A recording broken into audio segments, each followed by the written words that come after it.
Vamos abrir a palavra de Deus agora na carta aos Hebreus, capítulo de número 10. A partir do versículo 19, nós começamos o quarto bloco. O quarto bloco dessa epístola, que terá serão 5 blocos.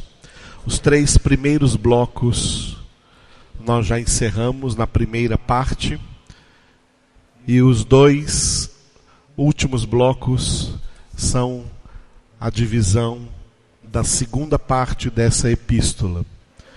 Esse quarto bloco, que vai do capítulo 10, versículo 19, até o capítulo 11, versículo 40, o título que nós demos a ele é, diga, perseverança. Quarta-feira, nossa palavra foi sobre o que é essa perseverança que nós necessitamos. Esse quarto bloco, ele tem uma introdução e um desenvolvimento. A introdução é o restante todo do capítulo 10, do versículo 19 ao 39, cujo título é, diga, Confissão da Esperança. Existem muitas palavras importantes aí, muitos temas importantes acerca dos quais nós precisamos meditar. Então, eu não sei quanto tempo nós vamos demorar aí nessa introdução. Mas quando acabar a introdução, nós vamos entrar no desenvolvimento desse bloco, que é a totalidade do capítulo de número 11, cujo título é, diga, Pela Fé. E nós vamos ver aí como, pela fé, mediante a fé, muitos antigos homens e mulheres obtiveram excelente testemunho de suas vidas espirituais. E nesse capítulo 11 aí, também nós não teremos pressa, porque nós vamos relatar um por um desses personagens que vão surgir aí no capítulo 11. Então nós vamos ver muitas coisas do Antigo Testamento, da época que esses personagens viveram, e qual o significado que Deus quer que nós entendamos na nossa vida através dessa, que é chamada no capítulo 12, de essa nuvem de testemunhas que passaram na antiga aliança, antes da vinda de Jesus. Se você acha difícil hoje ser cristão, você não aguentaria então viver naquela época antes de Jesus.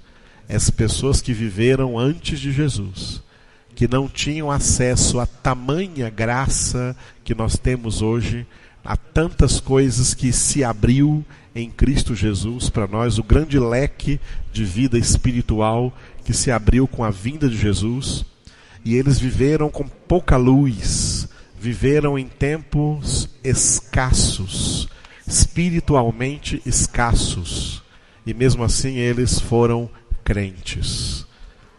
Apesar de todos os pecados, de todas as barreiras, de todos os erros, tropeços e quedas que eles mesmos tiveram, muitos tiveram, mas permaneceram na fé, permaneceram no Senhor e acharam graça diante de Deus. Aleluia!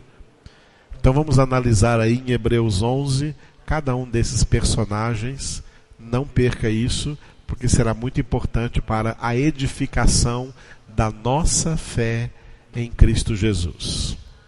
Aleluia! Por enquanto nós estamos analisando alguns elementos aqui dentro desta introdução. E hoje vamos analisar exatamente o título dessa introdução do quarto bloco, que é a Confissão da Esperança. Essa expressão está no versículo 10. No versículo 10 está, capítulo 10, versículo 23, versículo 23, não versículo 10, versículo 23 está essa expressão: guardemos firme a confissão da esperança, sem vacilar, pois quem fez a promessa é fiel. Repitam vocês.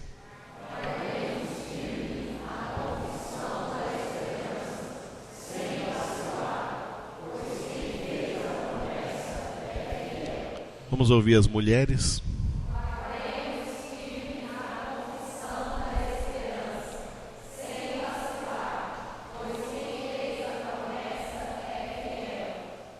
Só os homens aí agora.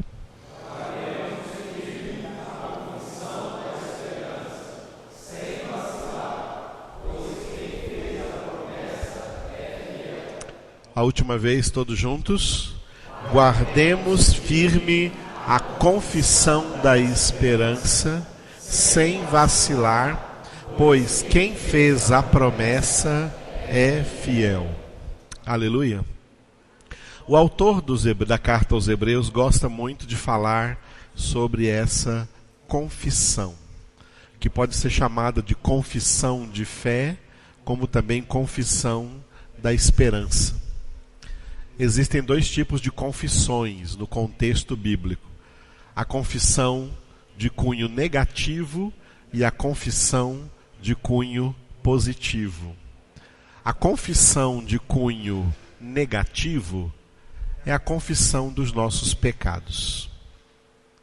Vamos ler em João 1:9. 1 João, primeira carta lá no fim da Bíblia, primeira carta de João, capítulo 1, versículo 9. Glória a Deus. 1 João 1:9. Se confessarmos os nossos pecados, Ele é fiel e justo para nos perdoar os pecados e nos purificar de toda injustiça. Todos mais uma vez. Se confessarmos os nossos pecados, Ele é fiel e justo para nos perdoar os pecados e nos purificar de toda injustiça. Aleluia. Esse é o versículo 1. Né? Seria bom ter a Bíblia toda cantada, né? Que maravilha. Esse é o versículo 9, aliás, né? Esse versículo que fala sobre a confissão. Essa confissão de cunho negativo é a confissão dos nossos pecados. Repare o que diz o versículo anterior e o versículo posterior. O versículo anterior, o versículo 8, diz: se dissermos que não temos pecado nenhum, a nós mesmos nos enganamos e a verdade não está em nós. Repitam.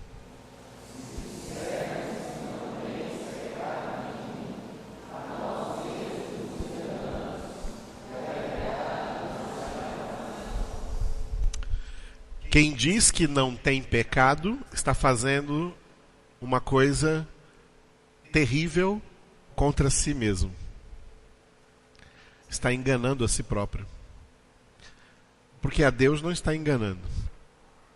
Pode enganar homens, mas o pior de todos os homens a quem ele engana é a ele mesmo. Quem diz não ter pecado, engana a si mesmo. Geralmente é essa a tônica que a gente percebe no convívio com as pessoas. A maioria das pessoas quer dizer: não, eu não tenho pecado. Não, eu não fiz nada de errado. Não, eu não estou fazendo nada de errado. A maioria das pessoas, ao invés de confessar seus pecados, elas tentam se justificar deles, negando-os. A negação, negando que não tem esse problema, negando que tem pecado. Não tenho pecado. Essa pessoa, ela está enganando a si própria, e as pessoas que não se sentem pecadoras, as pessoas que sentem que não têm pecado, Isso é sintomático. Isso é um sintoma terrível de que essa pessoa não tem Deus na vida dela. Por isso que o versículo 8 termina dizendo: a verdade não está nessa pessoa. A verdade é Jesus. Eu sou o caminho, a verdade e a vida. A verdade é a palavra de Deus. A palavra de Deus não está nessa pessoa.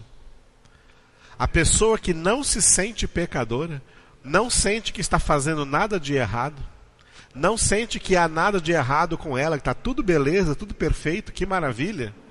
Essa pessoa está longe de Deus.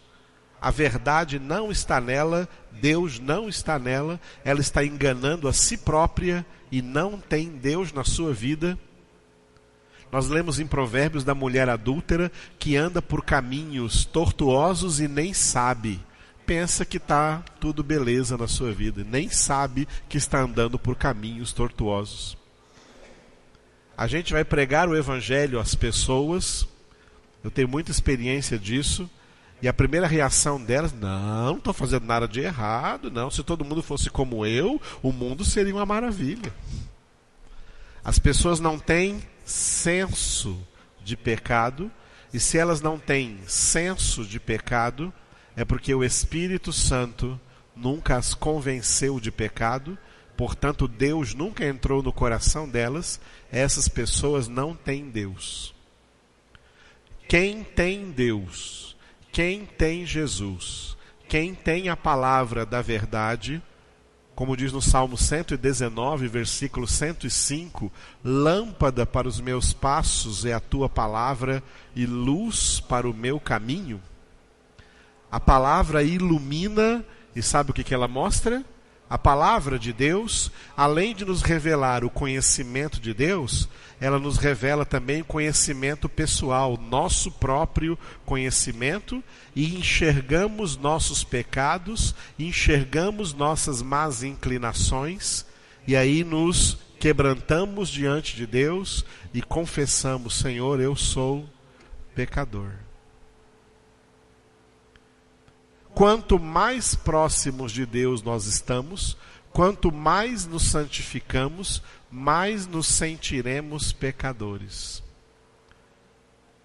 Porque o Espírito de Deus faz brotar em nossos corações a urgência, a emergência em nos santificarmos. Aleluia? E é por isso que confessamos. Vejam o versículo depois do 9, o 10. Versículo 10 aí. Se dissermos que não temos cometido pecado, fazemo-lo mentiroso, e a sua palavra não está em nós. Repitam.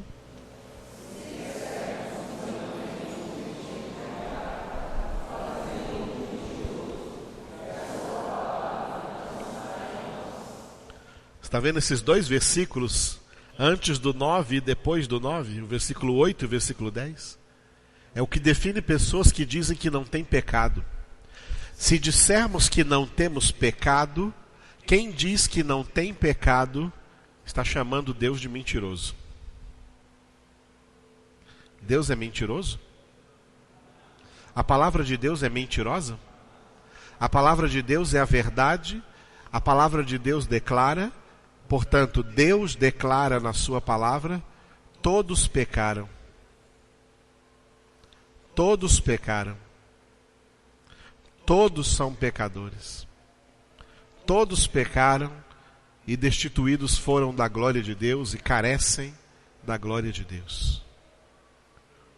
O pecado é o mais terrível problema. É por causa do pecado que precisamos de santificação. Porque a nossa alma é mais tendenciosa ao pecado do que a não pecar. Para pecar não precisa fazer esforço. Para não pecar é preciso fazer esforço. E o versículo 10 termina da mesma maneira como termina o 8. Com duas palavrinhas diferentes significando a mesma coisa, que é a palavra de Deus. O 8 termina: a verdade não está em nós. E no 10, a sua palavra não está em nós. A sua palavra é a verdade. Quem diz que não tem pecado está enganando a si mesmo, chamando a Deus de mentiroso. A verdade, que é a palavra de Deus, que é Jesus, não está nessa pessoa. Tá? Você pode achar ela bonitinha, tá bom? Você pode achar ela bonitinha, formosinha, que gracinha de pessoa. A Bíblia diz: a graça é enganosa, não a graça de Deus. Essa graciosidade estereótipa, humana, que parece muito bonitinho por fora, mas por dentro não passa de podridão. Como diz o ditado goiano, por fora bela viola e por dentro pão bolorento. Por isso Jesus chamou muitos religiosos de sepulcros caiados, bem enfeitados por fora, mas por dentro cheios de podridão. São pessoas que por fora mantêm uma aparência de cristãos, uma aparência de crente, mas os pecados estão intratados lá dentro, no interior, porque essa pessoa não os declara, essa pessoa não os confessa, essa pessoa não reconhece o seu estado de pecadores. É maravilhoso ver nas Escrituras os exemplos de pessoas reconhecendo os seus pecados. Estou lembrando agora do apóstolo Pedro, depois que viu Jesus operar a pesca milagrosa. Quando chegou na margem, ele se atirou aos pés de Jesus e disse: afasta-te de mim, Senhor, porque eu sou um homem pecador. Eu não sou nem digno de estar perto do Senhor. É isso que ele quis dizer. Afasta-te de mim, Senhor, eu não te mereço. É isso que ele quis dizer. Quando Jesus entra na casa do publicano Zaqueu, e Jesus nem falou, Jesus não fez nenhum discurso moralista para ele. Olha, o que você fez está errado, você não pode fazer isso. Só Jesus estando presente na sua casa, ele mesmo chega para Jesus e diz: Senhor, eu vou devolver 4 vezes mais a todas as pessoas a quem eu roubei, a quem eu defraudei. Jesus mandou ele fazer isso? Olha o juro que ele mesmo impôs para ele pagar aos outros a quem ele havia roubado, a quem ele havia defraudado. Já pensou se os políticos brasileiros fizessem isso? Se devolvessem 4 vezes mais do que já roubaram dos cofres públicos e que deveria estar trazendo benefícios para a sociedade? Zaqueu era um desses. E com a presença de Jesus na casa dele, com a presença de Jesus na vida dele, ele confessou o seu pecado e já diante do Senhor declarou as providências que, como um pecador verdadeiramente arrependido, ele iria realizar. É maravilhoso ver isso, pessoas verdadeiramente tocadas de arrependimento e confessando seus pecados. Em épocas de avivamento a gente via muito isso. Eu ainda peguei aí ao final de uma época de avivamento em que eu via todo mundo caindo de joelhos diante de Deus e confessando os seus pecados diante do Senhor. Naquela época as pessoas chegavam nas igrejas, não ficava blá blá blá por aí conversando, nem na porta, nem dentro da igreja, não. Elas chegavam, como o culto não começou ainda, elas chegavam e se ajoelhavam de frente da sua cadeira ou do seu banco e ficavam ali confessando os seus pecados, para que quando o culto começasse, elas tivessem com a sua consciência e suas almas limpas diante de Deus. Não é igual essa feira livre que a gente faz, blá blá blá blá blá blá blá blá, oh, como é que você está, como é que você não está? Se prostrar diante de Deus, clamar ao Senhor, porque essa confissão é uma doutrina bíblica e é necessária para nossas vidas. Eu conheci um pregador que chamava a confissão de respiração espiritual. Como nós respiramos o ar, né? Como nós respiramos o ar e o nosso pulmão filtra esse ar para expelir as impurezas, o gás carbônico, a nossa alma precisa de respiração. A confissão de pecados é a respiração espiritual da nossa alma. Temos que nos verdadeiramente ser aliviados desse peso.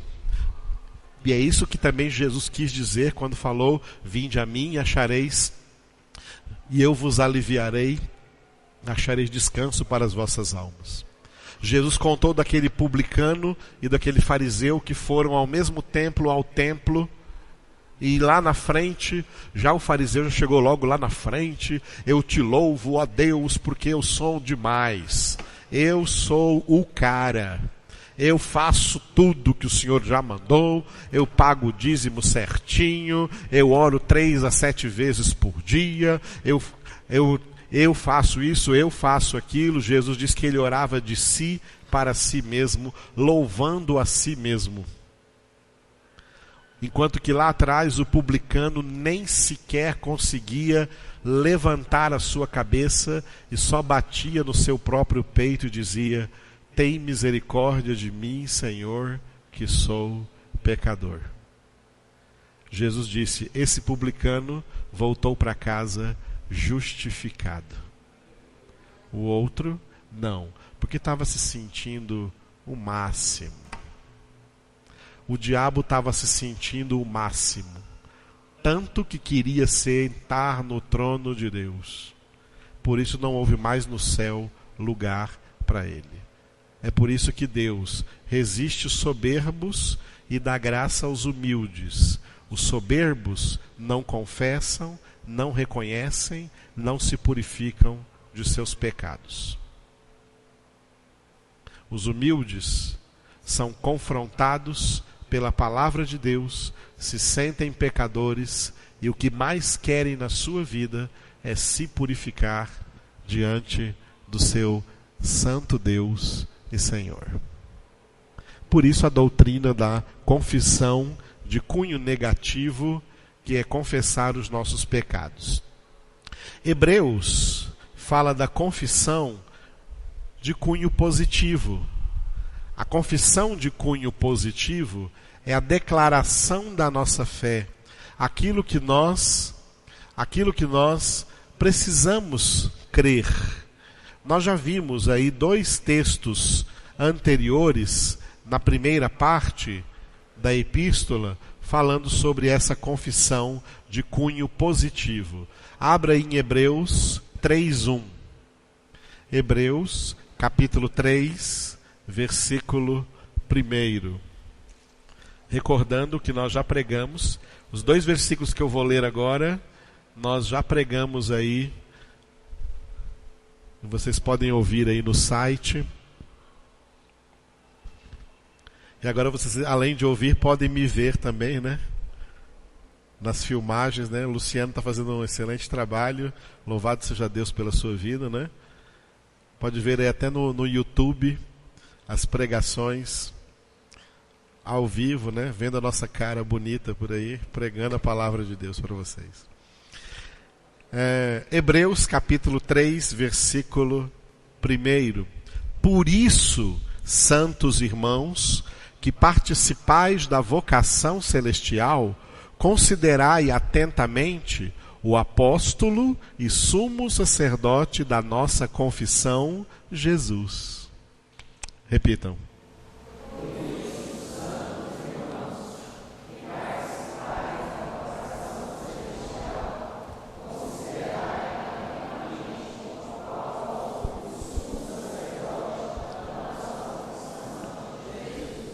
Aleluia. Esse versículo declara que Jesus é o apóstolo da nossa confissão, o sumo sacerdote da nossa confissão. Como apóstolo, Jesus é enviado do Pai. A palavra apóstolo é uma palavra grega, que em português significa enviado. Enviado pelo Pai para trazer para nós o conteúdo do Evangelho no qual nós devemos crer. É a nossa confissão de fé, a nossa confissão da esperança.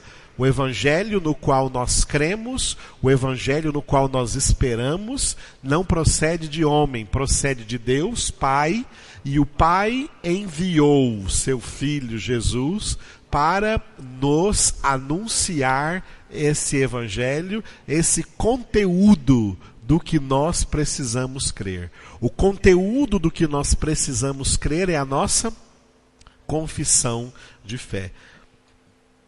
Este evangelho, ele é o poder de Deus para a salvação de todo aquele que crê, por uma razão muito importante.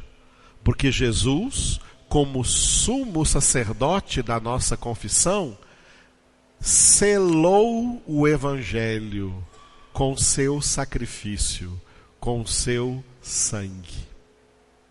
Pelo sacrifício de Cristo, nosso sumo sacerdote, o evangelho, se Jesus não tivesse morrido, o evangelho, a palavra de Deus, seria um excelente código de normas de moral e ética, mas não teria poder de salvação. A palavra de Deus tem poder de salvação, tem poder de purificação por causa do sacrifício realizado pelo nosso sumo sacerdote Jesus. Por isso esse versículo diz que Jesus é o apóstolo e sumo sacerdote da nossa confissão. Aleluia? Vamos confessar isso? Diga, o Senhor Jesus Cristo é o apóstolo e o sumo sacerdote da nossa confissão. Glória a Deus. Veja também em Hebreus capítulo 4, versículo 13. Hebreus capítulo 4, versículo 14. Hebreus capítulo 4, versículo 14, que nós também já pregamos aqui. Tendo, pois, a Jesus, o Filho de Deus, como grande sumo sacerdote que penetrou os céus, conservemos firmes a nossa confissão. Repitam.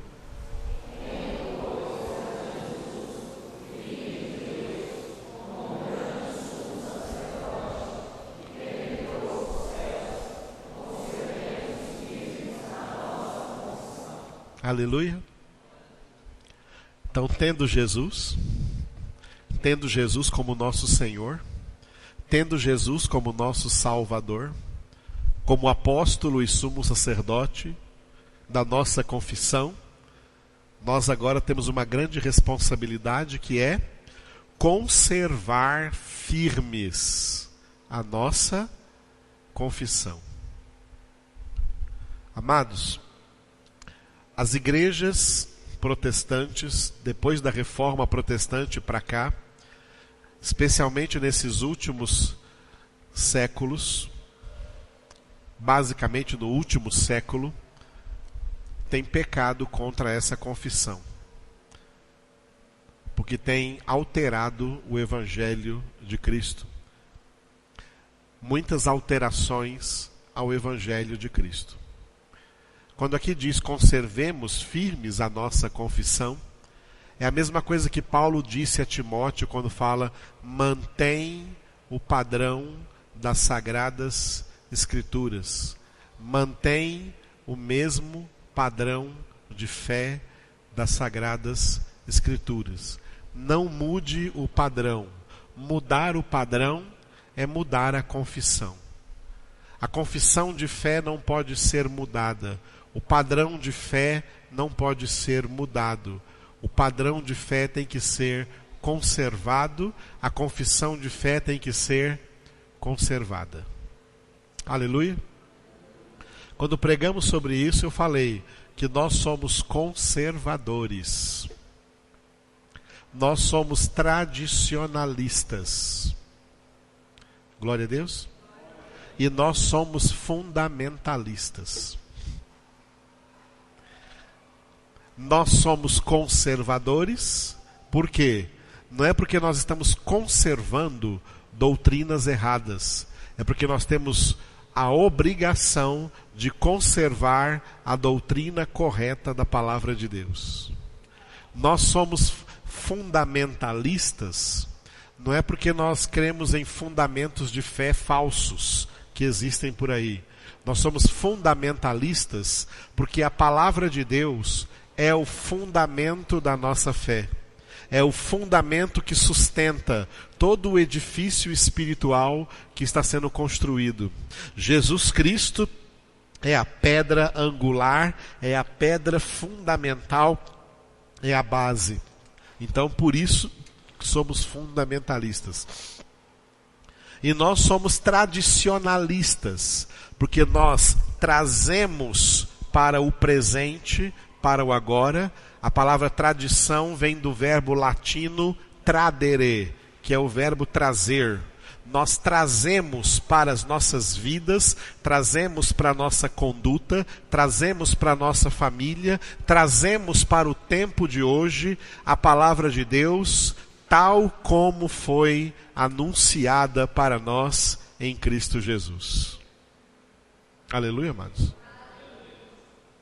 Nós não estamos por aí dizendo, como muito falso evangélico por aí está dizendo, como eu vi um na CNN alguns anos atrás, dando uma entrevista, poucos anos, não sei se foi ano passado ou ano retrasado, estava vendo a CNN e alguém perguntou lá para um crente que estava saindo de uma igreja lá, e perguntou assim, qual é a sua posição sobre o homossexualismo? Agora o homossexualismo está sendo liberado, mas vocês crentes, vocês cristãos, têm um problema, né? Que a Bíblia Sagrada vai contra o homossexualismo. E aquele falso evangélico disse assim, não, a Bíblia já está ultrapassada, nós temos que reconhecer que nós estamos vivendo uma realidade nova. Isso foi um evangélico, né, que se diz evangélico, saindo de uma igreja, negando a palavra de Deus. Não, senhor, a Bíblia não está ultrapassada, nem nunca estará ultrapassada. A Bíblia é a palavra de Deus viva e eficaz. Por isso, diga, somos conservadores. Somos tradicionalistas. Somos fundamentalistas. E temos que conservar firmes a nossa confissão. Glória a Deus. E no versículo que nós estamos meditando hoje, Hebreus 10, 23, aqui, dentro dessa introdução do quarto bloco, guardemos firme a confissão da esperança. E eu sublinhei ali, leia comigo, sem vacilar. Pois quem fez a promessa é fiel. Quem fez a promessa? Deus. Deus é fiel. Deus cumpre a sua palavra. Nós estamos com Deus em uma aliança. Nós vimos esses dias, no final da primeira parte, que a primeira aliança foi quebrada. Lembra que eu falei? Nenhuma aliança é unilateral. Toda aliança é bilateral. Tem duas partes. Na antiga aliança, Deus fez uma aliança com os descendentes de Abraão, Isaque e Jacó, com o povo de Israel. Mas lá no profeta Jeremias, capítulo 31, o próprio Deus disse, eu fiz com eles uma aliança, mas eles cancelaram a aliança. A aliança é bilateral. Por mais que um dos dois lados manteve-se fiel à aliança, mas o outro lado cancelou a aliança, ela está cancelada. Deus permaneceu fiel na aliança que ele fez com Israel, mas Israel foi infiel. E na sua infidelidade, Deus disse, eles cancelaram a aliança que eu fiz com eles. Por isso, eu vou fazer uma nova aliança. A nova aliança é a aliança em Cristo Jesus, que agora Jesus faz desposando a sua igreja. Por isso a igreja é a noiva do Cordeiro, a igreja é a esposa de Cristo. Ele é totalmente fiel à sua aliança, a aliança que fez conosco. E agora nós temos que aprender a ser fiéis, tá? Guardando firme a confissão da esperança, sem vacilar, tá? Sem vacilar. Nós estamos numa aliança. Agora, quem quebrar essa aliança, Jesus não quebra a aliança com todos os eleitos. Ele quebra a aliança com quem quebrou, com quem foi infiel para com ele. Salmo 73 tem um versículo que diz assim: tu destróis todos os que são infiéis para contigo. Já leram esse versículo? Salmo 73. Tu destróis todos os que são infiéis para contigo.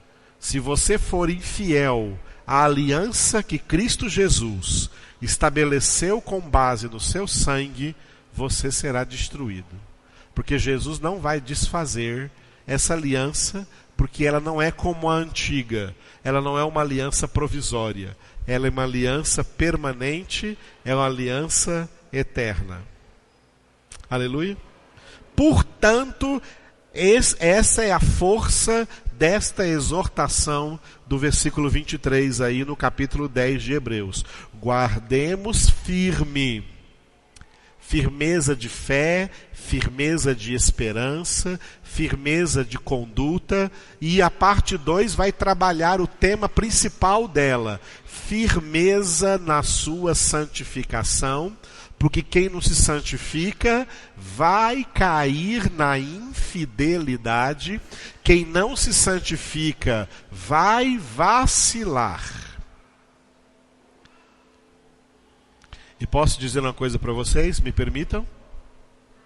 O reino de Deus não é dos vacilantes.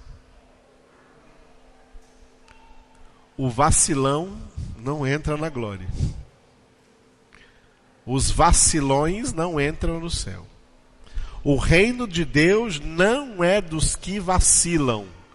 O reino de Deus é dos que permanecem firmes. Por isso o tema principal dessa introdução é a perseverança, acerca da qual nós falamos aqui na quarta-feira. E vamos continuar falando, porque todos esses versículos do capítulo 10 falam sobre essa perseverança. Como ser perseverante? Guardando firme a confissão da esperança, sem vacilar. Por que é importante esse sem vacilar? Eu vou citar para vocês agora 2 versículos, que são os únicos 2 que traz esta expressão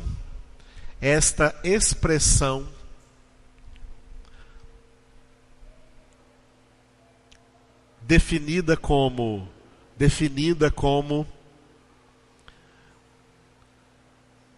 uma expressão que traz uma definição de duplo sentido, que é a expressão ânimo dobre. Você lê essa expressão ânimo dobre em 2 versículos da epístola seguinte aí, que é a epístola de Tiago. A primeira vez que Tiago cita essa expressão é no capítulo 1. Tiago, capítulo 1, quando ele fala da sabedoria, que aquele que necessita sabedoria, peça a Deus, tá? E Deus vai dar sem nada lhes improperar. O versículo 6 diz assim: peça, porém, com fé, em nada duvidando, pois o que duvida é o que vacila, tá? O que duvida é semelhante à onda do mar, impelida e agitada pelo vento. Essa pessoa que duvida, essa pessoa que vacila, olha o versículo 7. Não suponha esse homem que alcançará do Senhor alguma coisa. Gente vacilante, gente que duvida, não alcança nada de Deus. Porque a expressão vem agora no versículo 8. Homem de ânimo dobre, inconstante em todos os seus caminhos. Leia só o versículo 8.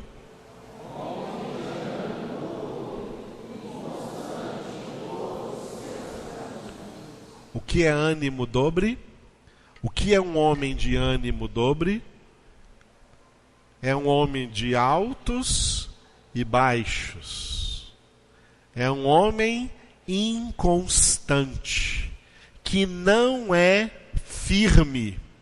Aqui diz: guardemos firme a confissão da esperança, sem vacilar. Tem muita gente vacilona, tá? Tem muita gente inconstante, de ânimo dobre.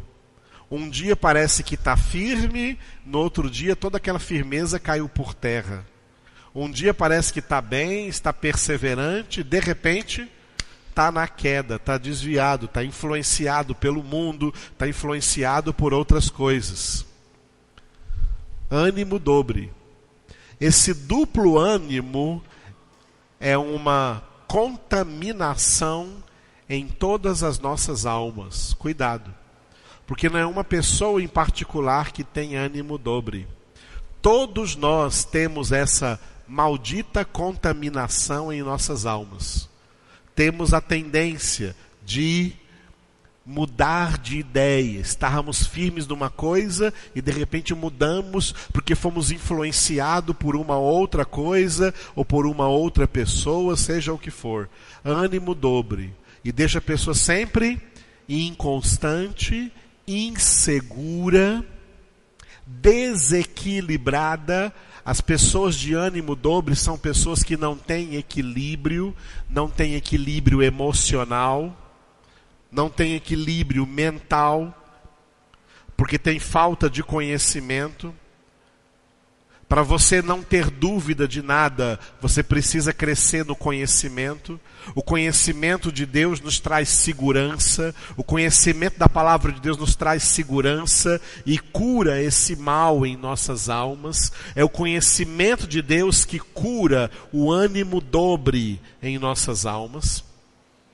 Quando Tiago estava escrevendo essa epístola, a razão pela qual ele estava escrevendo é porque muitos desses cristãos aí, aos quais ele estava escrevendo, estavam se desviando de Deus. Estavam se desviando da palavra de Deus, e Tiago é duro com eles no capítulo 4. É para eles que ele está falando no capítulo 4, no versículo 4, quando diz, Tiago 4:4, infiéis. Sabe a quem está chamando de infiéis aqui? Não é a descrentes. Ele está chamando de fiéis aqui a crentes. Não é a pessoas não evangelizadas, não é a pessoas não convertidas. Ele está se dirigindo aqui a crentes, que eram para ser fiéis e que estão sendo infiéis. Infiéis, não compreendeis que a amizade do mundo é inimiga de Deus? Aquele, pois, que quiser ser amigo do mundo, constitui-se inimigo de Deus. Ontem à noite eu preguei numa igreja e toquei nesse assunto aqui e perguntei às pessoas: você tem uma lista de melhores amigos? Quem é o seu melhor amigo? Quem é o seu melhor amigo? É ele mesmo? Quem é o seu melhor amigo? Hã? Se ele é mesmo, eu tinha que ter a boca cheia para falar. Se eu tivesse aí, estava berrando. Jesus. Quem é o seu melhor amigo? Será mesmo? Jesus disse: vós sois meus amigos, se fazeis o que eu vos mando.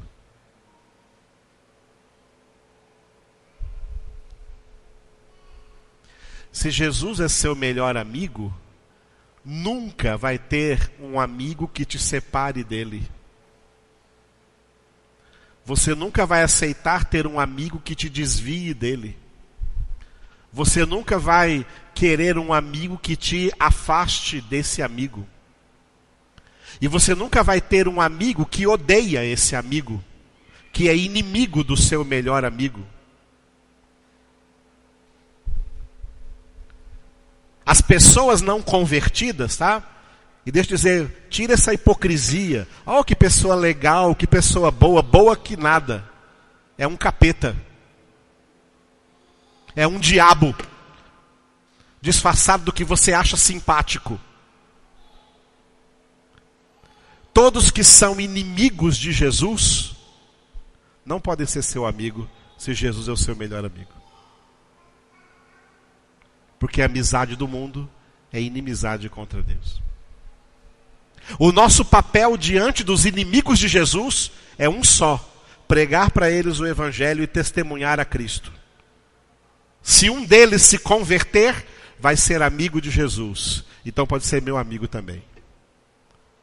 Agora, se não converter, é inimigo de Jesus, não é meu amigo. Não ando com você, não saio com você, não vou no cinema com você, não vou para o shopping com você, não me sento com você, não estudo com você, não como com você. Porque o meu melhor amigo não permite isso, ele é Jesus e você não gosta dele e eu o amo. Será que ficou claro? Será que ficou claro que luz não se mistura com trevas? E que trevas não se mistura com luz? E que pela experiência a gente vê que todo crente que fica lá com amizade com gente do mundo, eles nunca convertem esses amigos. Pelo contrário, esses amigos é que tiram eles de Cristo. É que esfriam o coração deles na palavra. Ah, mas é uma amizade tão boa, boa que nada. É uma amizade diabólica. Satanás fica trazendo pessoas para que homens de ânimo dobre desistam de Cristo, porque está achando amigos melhores do que Jesus. Você acha que vai achar um amiguinho melhor do que Jesus? Você acha que vai achar uma amiguinha melhor do que Jesus? Se você achar, porque ele não é o seu melhor amigo. Tem anos que Jesus é o meu melhor amigo. Tem anos que Jesus é o meu melhor, mais de 30 anos que Jesus é o meu melhor amigo. Eu tinha um monte de amigos antes de conhecer Jesus. Eu preguei para todos eles. Ah, que Jesus, que nada, cara. Eles não gostam de Jesus. Sabe o que eu fiz? Dei as costas a todos eles, porque eles não gostam do meu amigo. O meu amigo é Jesus. Amados, ó, o meu amigo é Jesus. Aleluia, o meu amigo é Jesus. Quem ama Jesus é meu amigo. Quem não ama Jesus não está no meu círculo de amizade, não está no meu caderninho de amigos, não faz parte da minha lista de amizade. Quem não ama Jesus não é meu amigo. Eu não estou nem aí para essas pessoas. Eu quero como amigos aqueles que têm também Jesus por seu melhor amigo. Porque são esses verdadeiros amigos que estarão na glória. Aprendeu isso, amado? É por isso que a amizade do mundo é inimiga de Deus. E aí, olha as exortações que ele dá para essas pessoas. Olha só, a partir do versículo 7. A partir do versículo 7. Sujeitai-vos, portanto, a Deus, mas resisti o diabo e ele fugirá de vós. Chegai-vos a Deus, e ele se chegará a vós. Purificai as mãos, pecadores, e vós que sois de ânimo dobre, limpai o coração. Leiam o versículo 8. Está fraco, eu quero que vocês leiam mais forte. 1, 2, 3 e...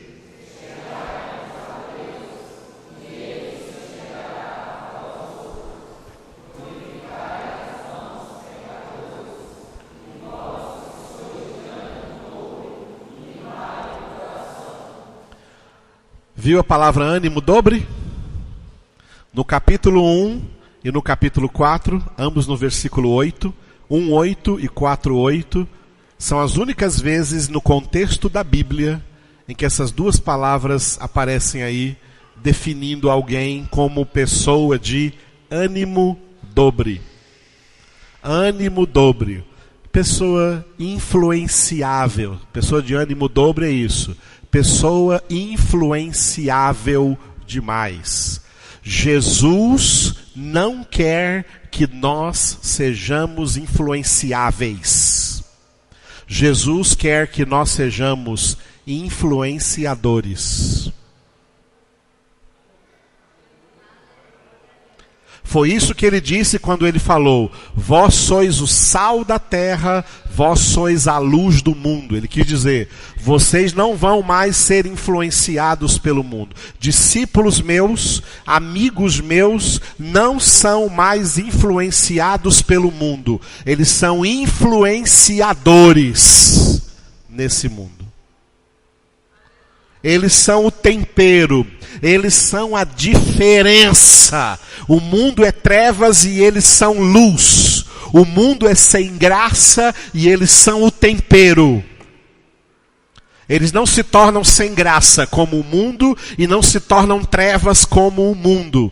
Eles não são influenciáveis. Eles são influenciadores.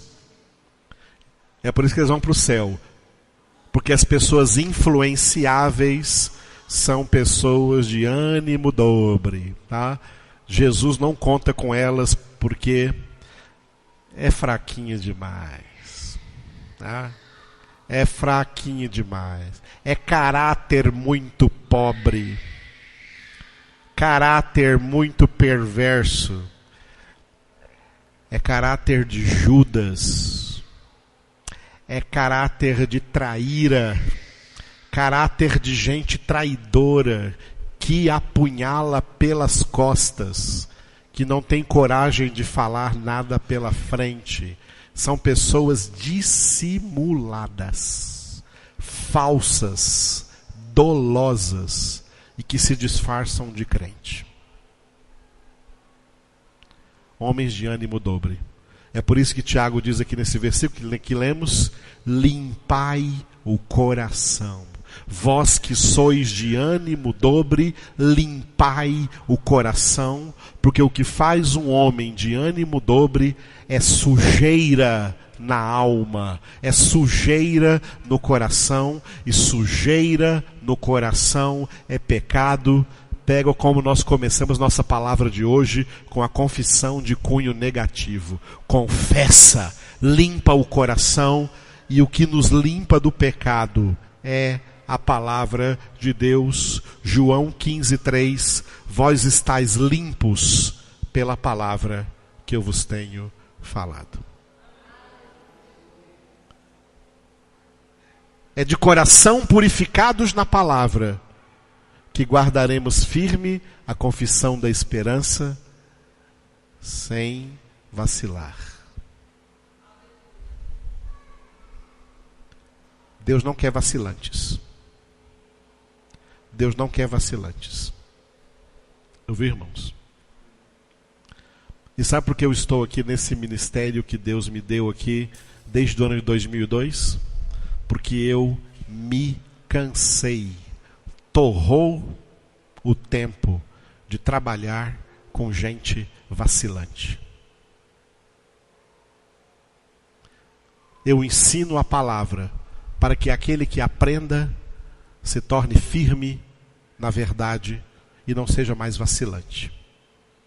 E quem teima a ser vacilante, de ânimo dobre, pode estar aqui, mas vai para o inferno do mesmo jeito depois, porque é gente que não se firma na verdade, não se firma na confissão da esperança.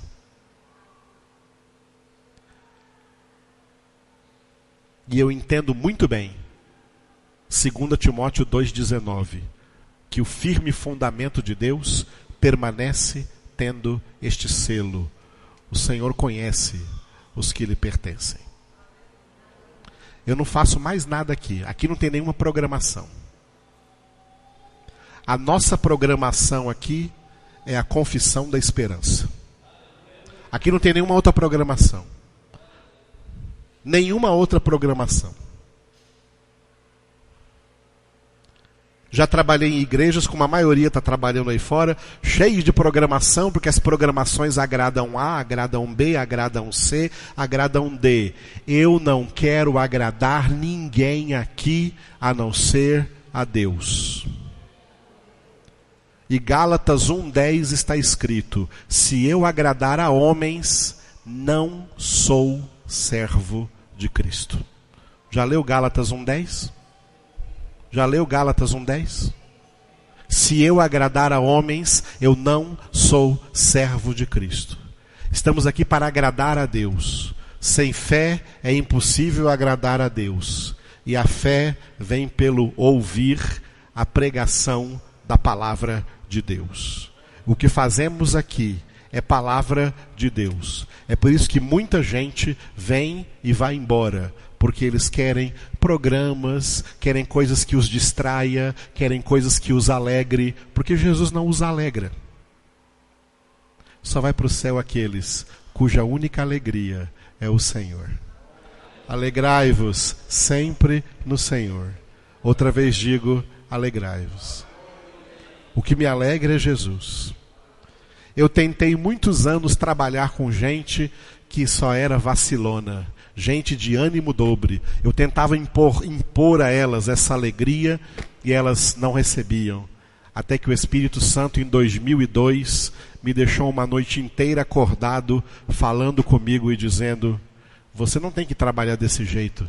Você só tem que pregar a minha palavra. Eu faço o trabalho em quem eu quiser fazê-lo. E é isso que o Espírito Santo faz. Por isso eu prego aqui para vocês, calmamente, sentadinho. Eu estou lecionando para vocês a palavra de Deus. Quem é de Deus, ouve a palavra de Deus. Quem não é de Deus, não a ouve. Se você é de Deus, não será jamais um homem de ânimo dobre, porque você recebe a palavra e ela limpa o seu coração. Ela limpa o seu coração? Ela limpa o meu coração. Ela limpa o meu coração. Ela limpa o seu coração? É por isso que eu não leio nenhum outro livro. Quando eu completei 50 anos, eu falei: Senhor, chega.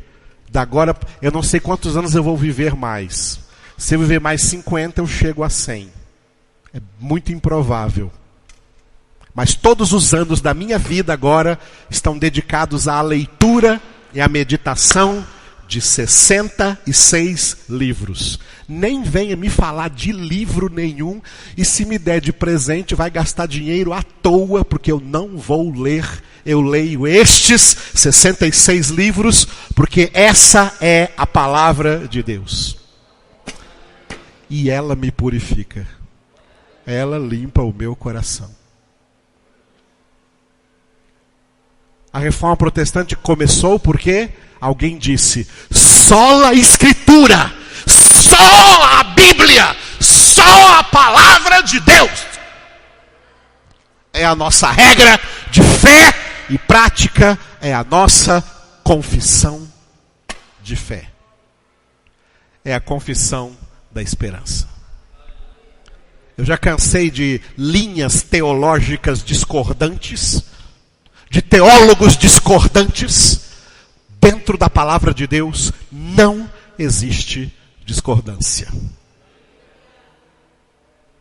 É ela que eu amo, é com ela que eu fico, porque essa palavra é o meu melhor amigo, o Verbo de Deus que se chama Jesus Cristo, e que está bem aqui agora, e é o Senhor, e que está prestes a voltar. Fique de pé e ore a Ele.